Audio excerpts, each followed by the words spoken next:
Dear students, study with Manoj Rathore में आज आपका फिर से स्वागत है। कल हमने पीएच के बारे में, विरंजक चूर्ण के बारे में और पीओपी के बारे में स्टडी किया था। जो इसके लेसन अम्ल, क्षार और लवण के जो भी इंपॉर्टेंट क्वेश्चन ये तीन थे उसके बारे में ढंग से पढ़ा था।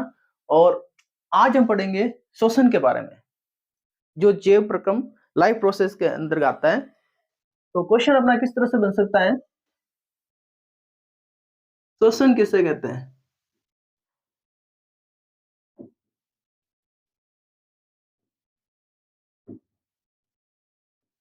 श्वसन तंत्र का, मानव श्वसन का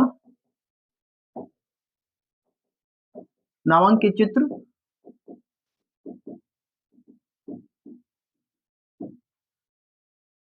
और इसमें अंतः श्वसन व बहिर्श्वसन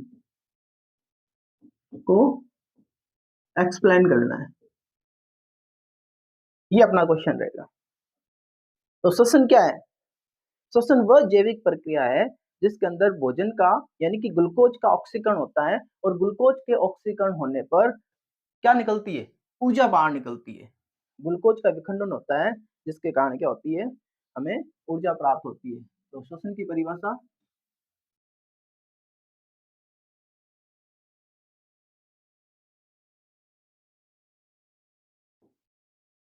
श्वसन वह जैविक प्रक्रिया है जिसके अंतर्गत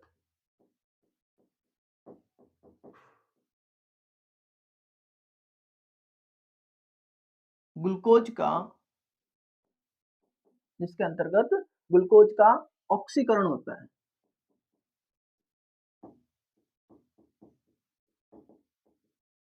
और ऊर्जा प्राप्त होती है। ये श्वसन की परिभाषा। तो अब हम क्या कर लेते हैं, जब श्वसन तंत्र का नामांकित चित्र बना रहे हैं तो इसके साथ साथ इसके विभिन्न भागों का वर्णन भी पढ़ लेते हैं। इसके कौन कौन से पार्ट्स होते हैं श्वसन तंत्र के अंदर। तो सबसे पहले श्वसन तंत्र के अंदर हम पढ़ेंगे नासिका व नासा मार्ग,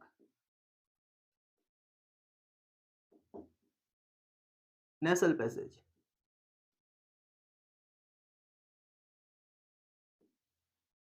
तो बना लेते हैं हम नासिका।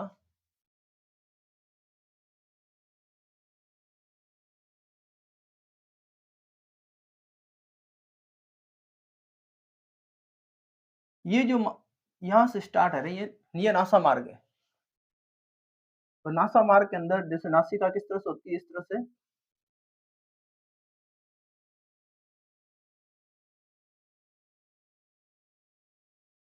नासिका के अंदर, नाक के अंदर दो नोस्ट्रिल्स पाए जाते हैं।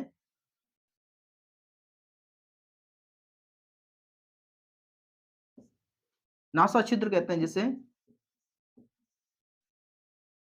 इन नासा छिद्र के अंदर अनेक बाल जैसी संरचनाएं पाई जाती हैं जिन्हें पक्षमाप या शीलिया कहते हैं। ये क्या करते हैं? ये सीलिया धूल, परागकण या बैक्टीरिया को यहीं पे रोक लेते हैं, आगे इसको जाने नहीं देते हैं। ट्रेकिया के अंदर, श्वसन मार्ग के अंदर इसको जाने नहीं देते हैं। साथ ही साथ यहाँ पर गाढ़ा लसलसा एक फ्लूइड पाया जाता है, लिक्विड टाइप पाया जाता है जिसे कहते हैं म्यूकस, श्लेष्मा।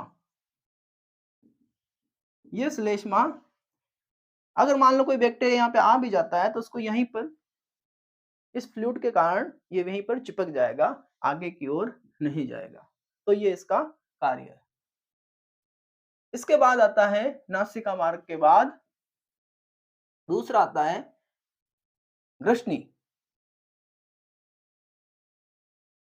ये हम आगे चल रहे हैं, ये है ग्रसनी।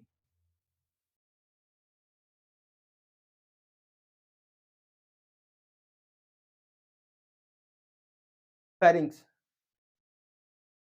फेरिंग्स के अंदर, फेरिंग्स को कहते हैं ग्रसनी। आगे नासा गुहा फेरिंग्स के अंदर खुलती है। फेरिंग्स वही भाग है, ग्रसनी वह भाग है जो श्वसन तंत्र में भी आता है,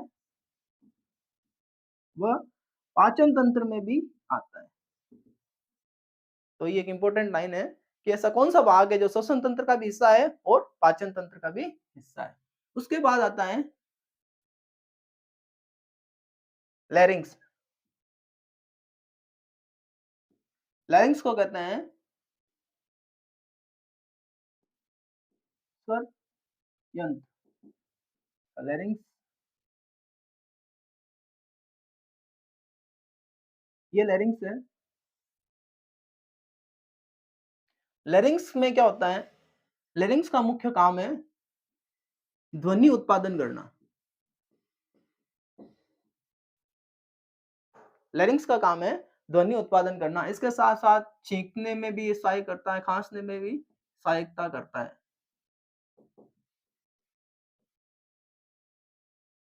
लैरिंग्स के पास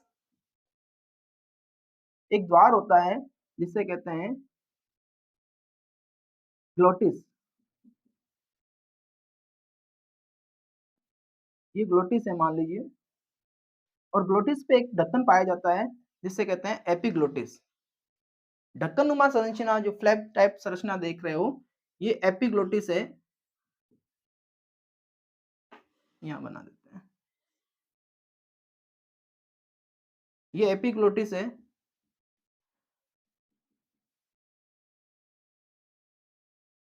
और ये ग्लोटिस है।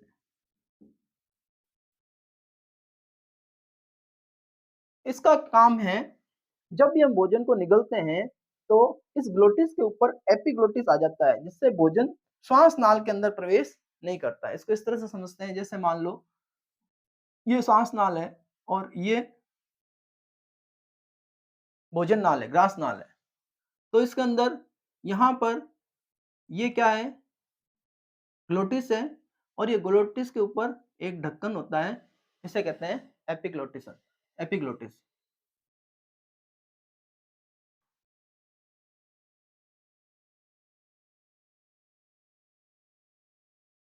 ये ग्रसनी है।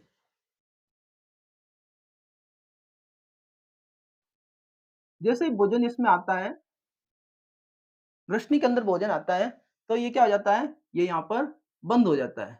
बंद होने जाने के कारण अब भोजन क्या होगा, इस श्वास नाल के अंदर नहीं जाएगा, बल्कि किस में जाएगा, केवल ग्रास नाल के अंदर जाएगा। ये एपिग्लोटिस का काम है। एपिग्लोटिस के लैरिंग्स के बाद हम आते हैं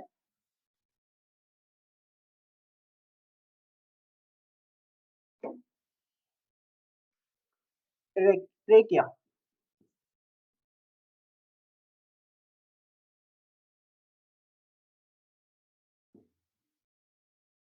ट्रेकिया, ट्रेकिया के अंदर, इस ट्रेकिया को कहते हैं श्वास नाल। आगे ये, आगे की ओर जाकर ये श्वास नाल में बदल जाती है। श्वास नाल के अंदर अनेक ये अपूर्ण वलय पाए जाते हैं, इन्हें सी आकार के उपास्थल वलय भी कहते हैं, कार्टिलेज रिंग्स कहते हैं। इनका कार्य है भोजन को सॉरी इसका कार्य है श्वास नाल को पिचकने से रोकना है। ये क्या करेंगे, जैसे ये श्वास नाल है, ये कार्टिलेज है सी आकार के, तो ये इसको क्या होंगे, पिचकने से इसको रोकेंगे। श्वास नाल के बाद आगे की ओर जाते हैं हम फुफ्फुस के अंदर।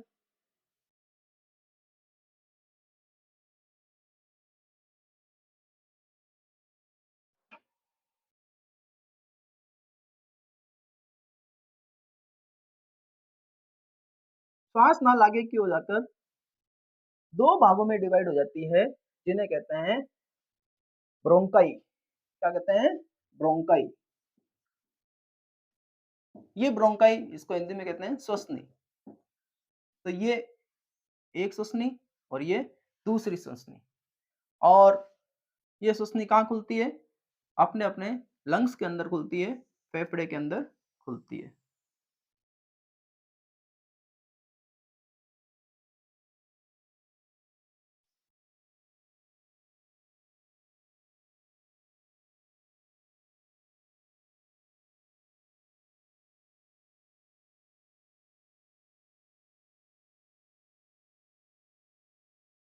तो ये श्वास नाल अपने अपने फुफ्फुस के अंदर, लंग्स के अंदर दो भागों में डिवाइड हो जाती है, जिसे ब्रोंकाई कहते हैं।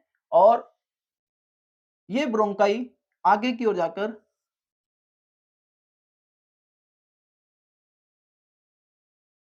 अनेक भागों में साकित हो जाती है।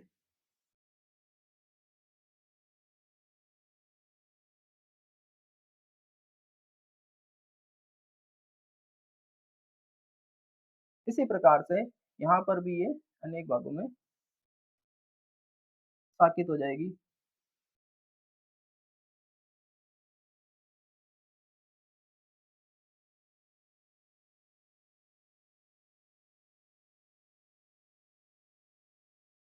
ये अपने लेफ्ट फुफ्फुस है, बायां फेफड़ा है, बायां फुफ्फुस, और ये दायां फुफ्फुस है। ये जो बायां फुफ्फुस है ये थोड़ा छोटा होता है और दायां फुफ्फुस थोड़ा बड़ा होता है। इसके अंदर ब्रोंकाई 3 भागों के अंदर डिवाइड है और यहाँ पर ब्रोंकाई 2 भागों में डिवाइड है। प्रत्येक फुफ्फुस के चारों ओर, प्रत्येक लंग्स के चारों ओर एक झिल्ली पाई जाती है जो प्लूरल मेम्ब्रेन कहलाती है। फुफ्फुस आवरण कहलाती है, जो कि फुफ्फुस को बाहरी चोटों से रक्षा करता है। इसके अंदर एक लिक्विड जैसा पदार्थ पाया जाता है, जिसे प्लूरल लिक्विड कहते हैं या फुफ्फुसीय आवरणीय द्रव कहते हैं। ये भी फुफ्फुस को बाहरी चोटों से रक्षा करता है। ये ब्रोंकाई आगे जाकर जो यहाँ पर 3 भागों में डिवाइड हो रही है, यहाँ पर 2 भागों में डिवाइड हो रही है, उसको कहते हैं ब्रोंकियल्स।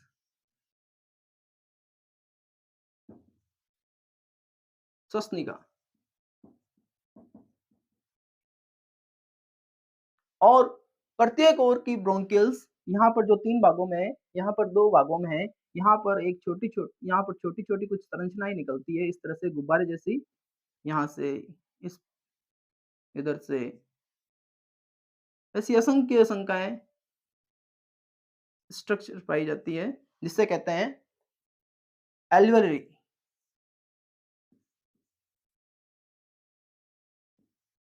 एल्वेओलाई। ये एल्वेओलाई जिसे कहते हैं वायु कोश। एल्वेओलाई डक्ट से ये किससे रिलेटेड है, किससे जुड़े हैं? एल्वेओलाई से जुड़े हुए हैं। ये कुपिका वाहिनी है और ये कुपिका है। कुपिका मतलब वायु कोश। तो जब नासा मार्ग से वायु यहाँ पर ऑक्सीजन आती है, ट्रेकिया से ब्रोंकाई, ब्रोंकाई से ब्रोंकियल्स, ब्रोंकियल से एल्वेओलारी डक्ट और एल्वेओलारी डक्ट से एल्वेओलाई में। तो ये क्या हो जाते हैं? फूल जाते हैं, जिसके कारण फेफड़ा भी क्या हो जाता है? फूल जाता है।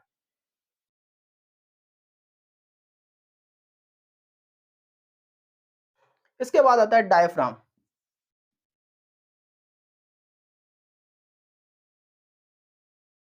डायफ्राम वह संरचना है जो श्वसन तंत्र को पाचन तंत्र से अलग करती है। तो ये अपना एक छोटे रूप में श्वसन तंत्र का वर्णन हो गया।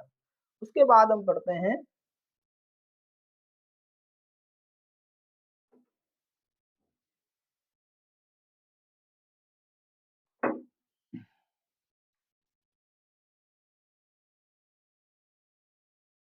इसके बाद आता है अपने मानव श्वसन चित्र हो गया और अंतर श्वसन और बहिः श्वसन।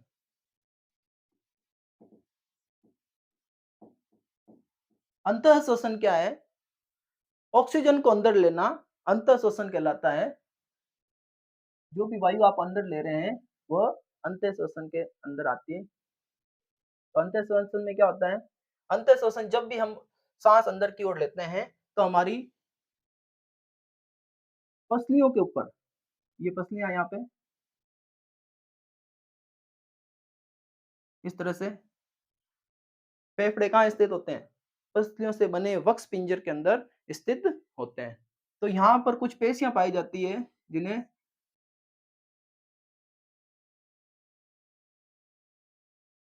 एक्सटर्नल इंटरकोस्टल मसल्स, बाह्य अंतरापरशुक पेशियां कहते हैं। ये बाह्य अंतरा प्रसूत पेशियां जब संकुचित होती है तो पसलियां ऊपर की ओर उठती है, बाहर की ओर निकलती है। पसलियां बाहर की ओर ऊपर उठती है, जिससे वक्ष गुहा का आयतन, ये जो वक्ष गुहा है ये फैल जाएगी। वक्ष गुहा का आयतन क्या हो जाएगा? बढ़ जाएगा।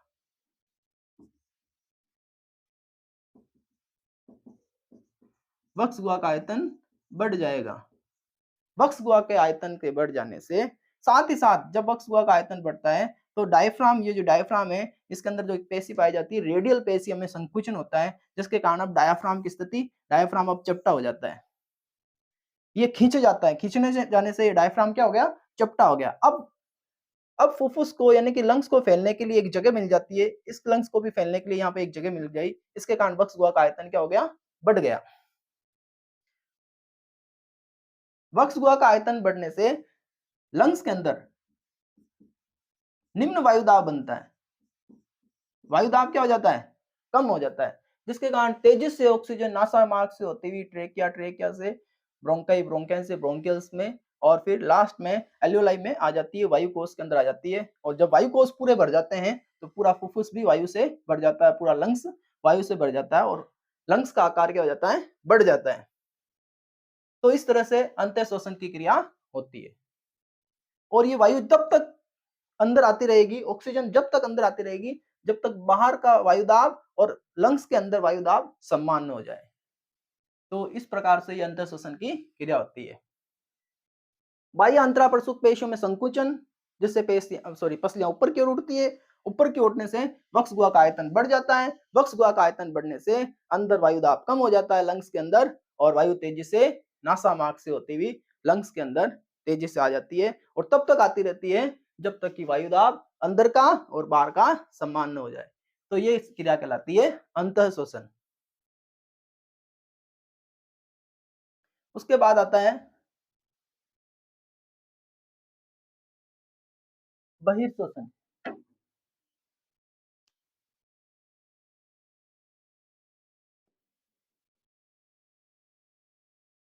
कार्बन डाइऑक्साइड को बाहर निकालना, जो ऑक्सीजन अंदर गई है, जैविक प्रक्रियाओं के तहत ऑक्सीजन कार्बन से क्रिया करके कार्बन डाइऑक्साइड बन जाती है, और ये कार्बन डाइऑक्साइड जो कि एक जहरीली गैस होती है उसको बाहर निकालना आवश्यक होता है। तो ये किस तरह से होता है?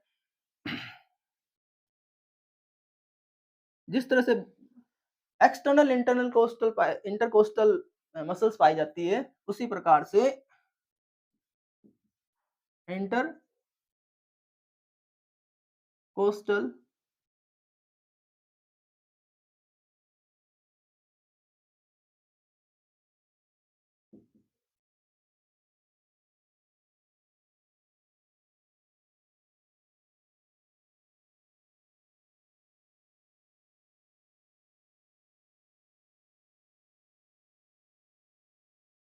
इंटर इंट्राकोस्टल मसल्स भी पाई जाती है, जिसे कहते हैं आंतरिक अंतरा परशुक पेशियां। जब इनके अंदर संकुचन होता है तो पसलियां अपनी पूर्व अवस्था के अंदर आ जाती है, रिलैक्स मोड में आ जाती है। पूर्व अवस्था में आने के कारण अब वक्ष गुहा का आयतन क्या होता है? कम होने लगता है, और डायफ्राम भी अपनी पूर्व अवस्था में आने लगता है, यानी कि गुंबदाकार अवस्था में आने लगता है डायफ्राम। क्या हुआ था कि आंतरिक अंतराकर्षक पेशियों में क्या हो गया था? संकुचन हो गया, जिसके कारण पसलियां वापस अपनी पूर्व अवस्था के अंदर आती है, और डायाफ्राम भी क्या हो जाता है? अपनी पूर्व अवस्था में आ जाता है, यानी कि गुंबदाकार अवस्था में आ जाता है। और कार्बन डाइऑक्साइड, अब लंग्स के अंदर क्या है? कार्बन डाइऑक्साइड है। ये तेजी से जिस मार्ग से आई थी उसी मार्ग को फॉलो करते हुए वापस निकल जाती है, और ये तब तक निकलती रहती है जब तक कि लंग्स के अंदर का वायुदाब और बाहर का वायुदाब समान न हो जाए। इस तरह से ये बहिर्श्वसन की क्रिया होती है। अंतःश्वसन और बहिर्श्वसन के पढ़ने के बाद अब हम पढ़ते हैं श्वसन के प्रकार।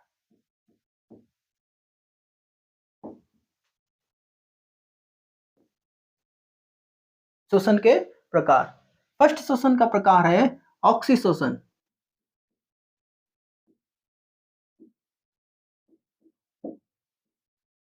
नाम से पता चल रहा है कि ऑक्सी यानी कि ऐसा श्वसन जो ऑक्सीजन की उपस्थिति में होता है ऑक्सीश्वसन कहलाता है, और ऐसा श्वसन जो ऑक्सीजन की अनुपस्थिति में होता है वो अनोक्सी श्वसन कहलाता है। पहले हम पढ़ेंगे ऑक्सी श्वसन के बारे में। ऑक्सी श्वसन के अंदर जो भी हम भोजन खाते हैं यानी कि ग्लूकोज, कोशिका के कोशिका द्रव्य में ग्लाइकोलाइसिस नाम की एक साइकिल होती है, प्रक्रिया होती है। इस ग्लाइकोलाइसिस का लास्ट प्रोडक्ट पायरुविक एसिड या पायरुवेट बनता है। ग्लूकोज का विखंडन जो एक जटिल अणु था अब एक सिंपल अणु के अंदर बदल गया जो कि पायरुवेट है, और पायरुवेट आगे की ओर यानी कि ऑक्सीजन की प्रेजेंट में माइटोकॉन्ड्रिया में, इसमें माइटोकॉन्ड्रिया में ये बदल जाएगा CO2 carbon dioxide plus water, और साथ साथ में हमें ऊर्जा मिलेगी। तो ग्लूकोज का विखंडन किस में हो गया? कार्बन डाइऑक्साइड, जल और ऊर्जा के अंदर हो गया। अगला आता है हमारा अनोक्सी श्वसन।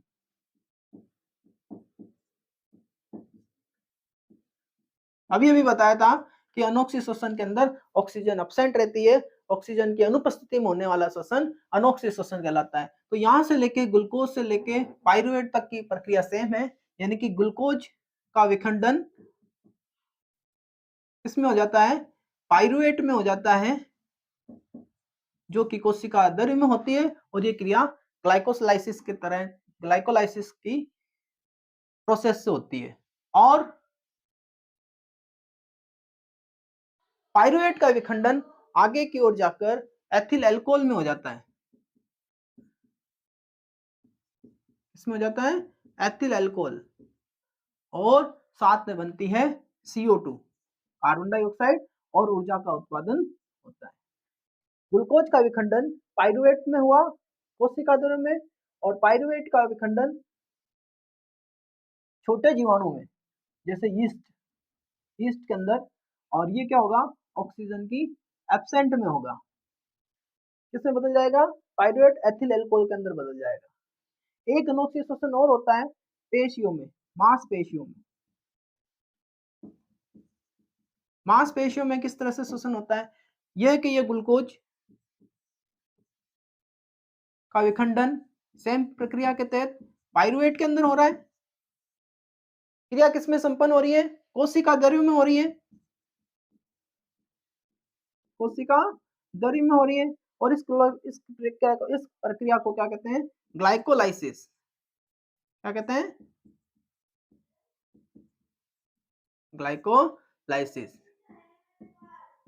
ग्लाइकोलाइसिस। और ये पायरुवेट मांसपेशियों में जाके मांसपेशियों में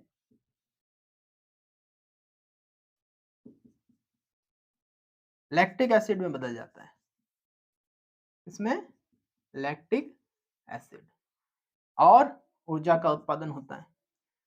तो इसी कारण हमें लैक्टिक एसिड के कारण ही हमें थकान आती है। तो ये ऑक्सीश्वसन के प्रकार हुए जिसके अंदर ऑक्सीश्वसन और अनोक्सीश्वसन। तो ऑक्सीश्वसन और अनोक्सीश्वसन में अंतर भी पूछा जा सकता है कि ऑक्सीश्वसन और अनोक्सीश्वसन में अंतर बताइए, तो आप अंतर इस तरह से बता सकते हैं।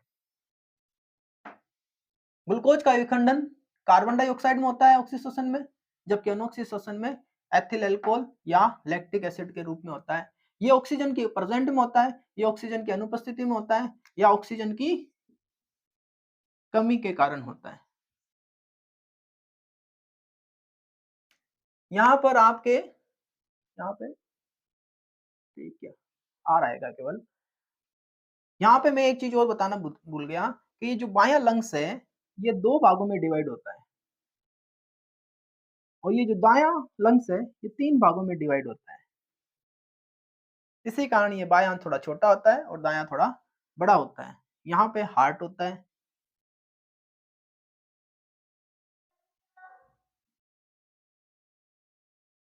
तो ये श्वसन के प्रकार हो गए और ऑक्सी श्वसन और अनऑक्सी श्वसन के अंतर भी हो गए। तो आशा करता हूँ आज आपको ये वीडियो समझ में आया होगा। अगला अपना जो टॉपिक रहेगा हार्ट हो सकता है, मानव हार्ट या ह्यूमन हार्ट के और मूत्र निर्माण क्रियाविधि। तो थैंक यू। आगे चलते हैं कल के नेक्स्ट वीडियो में हार्ट या मूत्र निर्माण क्रियाविधि, जिसके अंदर आपको नेफ्रॉन के बारे में भी समझाया जा सकता है।